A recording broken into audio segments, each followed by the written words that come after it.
I had a very complicated relationship with my dad.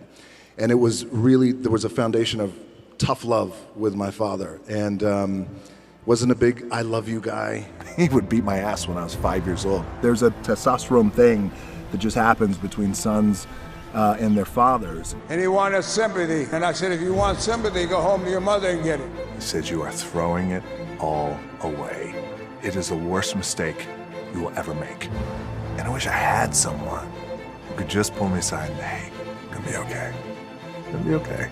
But I wish I knew that. My dad got into professional wrestling in the 60s and the 70s. 150 pound, Rocky Johnson. Where it was an all-white wrestling business, an all-white audience. And at that time in the late 60s, where racial tension and divide was still very strong and the wounds were still there. But he was able to change behavior, the audience's behavior. So this all-white audience who would never cheer a black man cheered him in these arenas. He would get up at usually 5:30 in the morning, and he would say, if I get up, you're gonna get up too. Yes.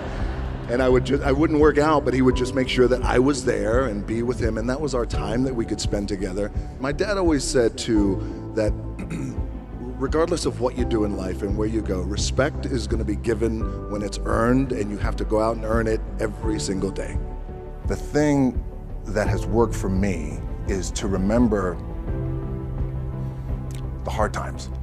I was evicted when I was 14. We were kicked off the island. We couldn't live in Hawaii. Had no place to live. My mom and I came home, and I'll never forget, the rent was $180 a week. And there was an eviction a week. And there was an eviction notice on the door. And this was the final eviction notice. My mom started crying, and I never forgot in that moment. It was a seminal moment for me because I felt like I never want to be in this position again. What can I do? So at 14 years old, I thought, well, the heroes in my life, Muhammad Ali, for example, professional wrestlers, they're all men who have worked hard with their hands and they built their body. Yes, that's what I'm gonna do. I'm gonna do what my dad taught me and these other heroes. I'm gonna go build my body so we're never evicted again. And at that time, we were at an all-time low, I think, with our family, and I am already a pretty big boy, 6'4", 200, maybe 20, 25 pounds. I had a very bad mustache. I had a chip on my shoulder. Fresh into this high school in Bethlehem, Pennsylvania, Freedom High School. A teacher comes in, his name is Jody Speec, tough guy. He shook my hand. I'll never forget that shake. He said, I want you to do something for me. Yes? I want you to come out and play football for me.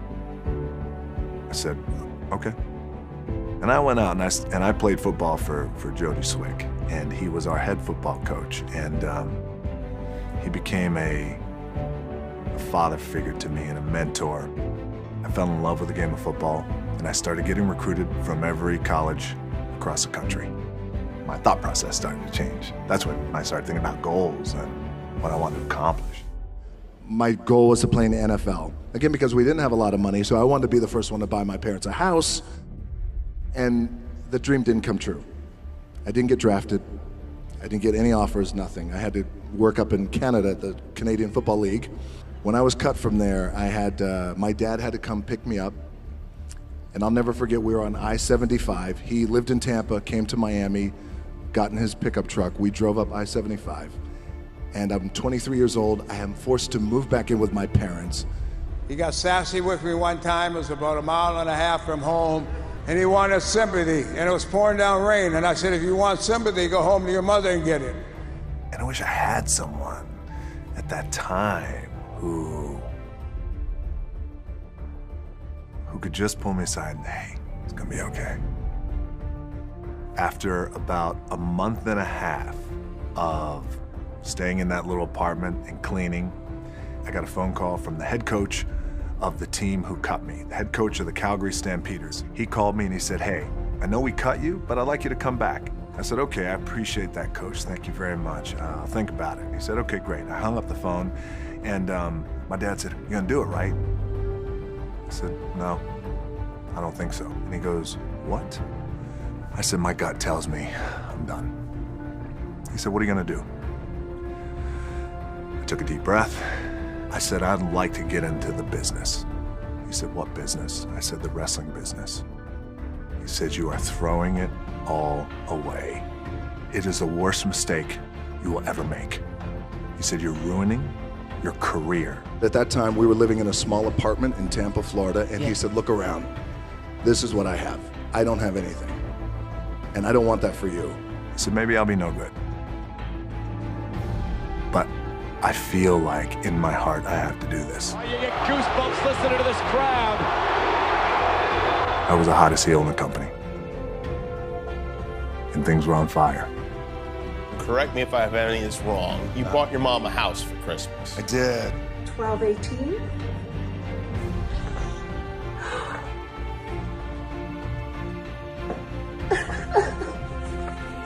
A brand new home.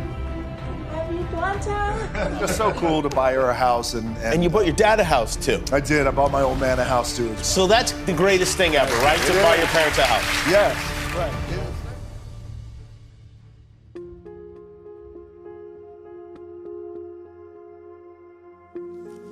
I wish I had one more shot, just to say goodbye, say I love you, say thank you. Rocky the Soul Man Johnson passed away. He passed away on January 15th, and we just buried him a few days ago. And I didn't get a chance to say the things that I wanted to say, or I wish he would have said the things to me, the important, critical things that anchor us that I didn't get from him. But then the birth of a child and what that does, and the lens perspective that just shifts, it's the greatest thing that I have ever experienced in my life. My daughters taught me how to be more caring and more sensitive and more selfless. Yeah. My dad loved me with the small capacity in which he was capable of. So the relationship that I had with my dad was a relationship that was appropriate at that time.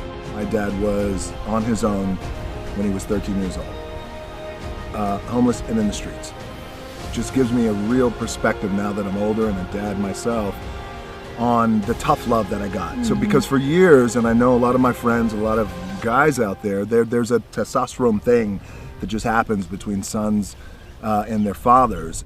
Very important to heal, to make sure that we come back to gratitude for what I was able to have with him. What the Soul Man, my dad, was able to accomplish during his career was no small feat. I remember night after night watching him perform all over the country, being awed by his quickness, by his agility. He was an amazing performer. And for Dwayne, for everything you've done for me. You made me proud by continue our family wrestling legacy. But I will say this from the bottom of my heart, and I love him very much. He's my son, and he always will be, and I'm very proud of him. The thing that has worked for me is to remember the hard times. And I just remind myself, I was evicted when I was 14. We were kicked off the island. We couldn't live in Hawaii.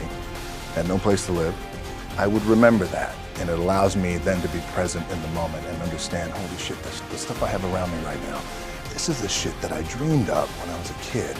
I am here. I try and find a way to be grateful for every single thing I have, every single day.